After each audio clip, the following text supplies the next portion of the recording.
कुरान शरीफ अध्याय 7 सूरह अल अराफ, जिसका मतलब है मक्की सूरा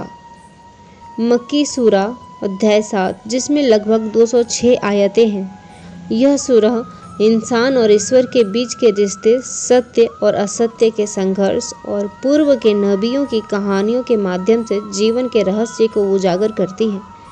इस अध्याय का नाम अल आराफ, एक विशेष स्थान, आराफ स्वर्ग और नर्क के बीच की सीमा पर आधारित है।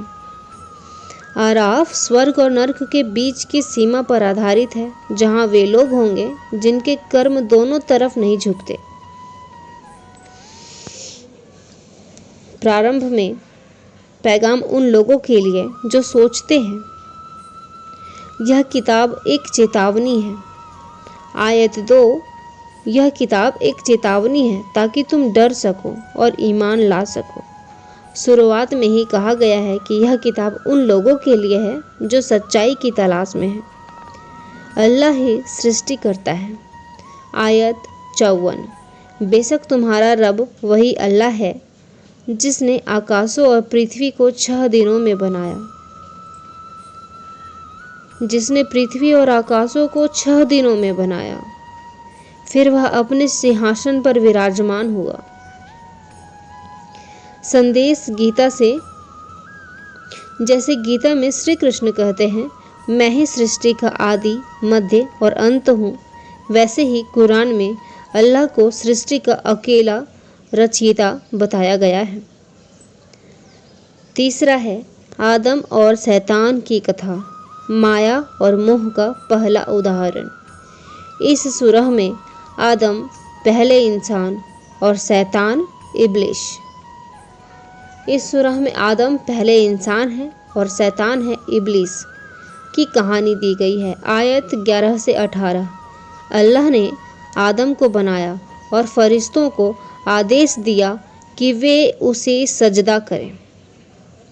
अल्लाह ने आदम को बनाया और फरिश्तों को आदेश दिया कि वे उसे सजदा करें।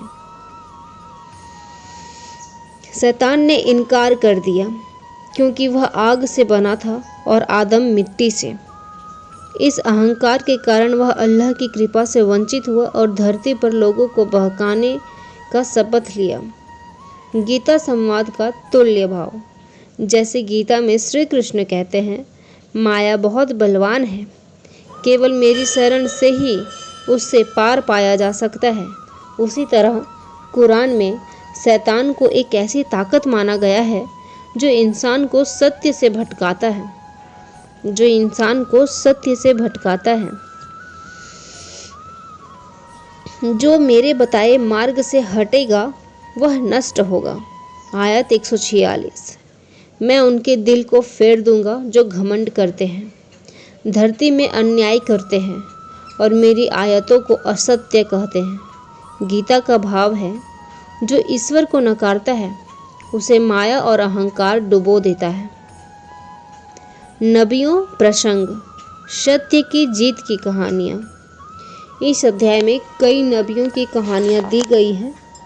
हजरत नूह, जिन्होंने बाढ़ से पहले लोगों को चेताया पर लोग न माने।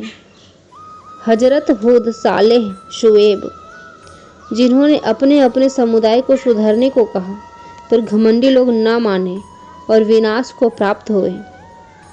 हजरत मूसा, जिनका उल्लेख सबसे विस्तृत है इस सूरह में, जिन्होंने फिरौन से टक्कर ली और अल्लाह के आदेश पर बनी इजराइल को मुक्त कराया।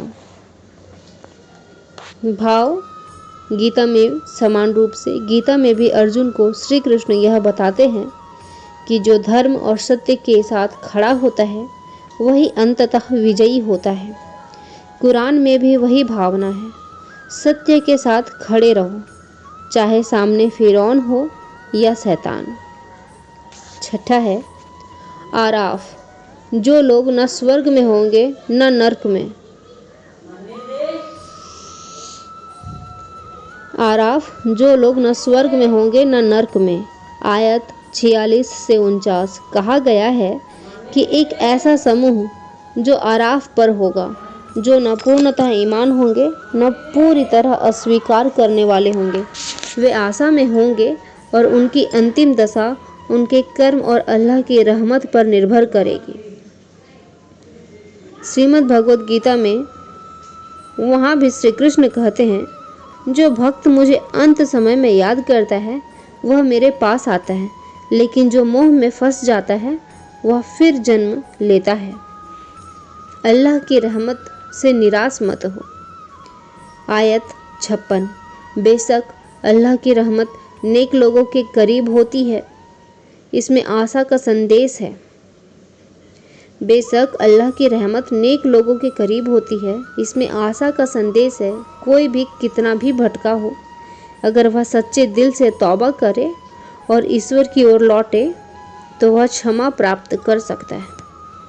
श्रीमद् भगवद गीता में भी श्री कृष्ण कहते हैं, जो एक बार भी मेरी शरण आता है मैं उसे नहीं छोड़ता।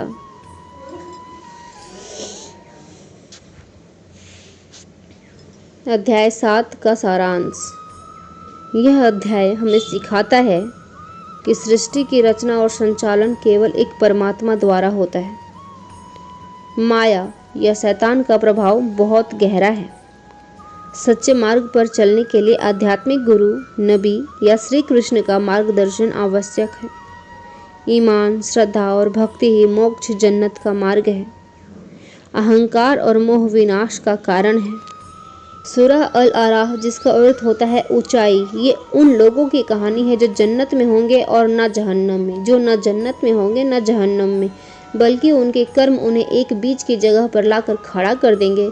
अल्लाह इंसानों को चेतावनी देता है कि किसी भी हाल में सत्य और नेकी से मुंह न मोड़ो।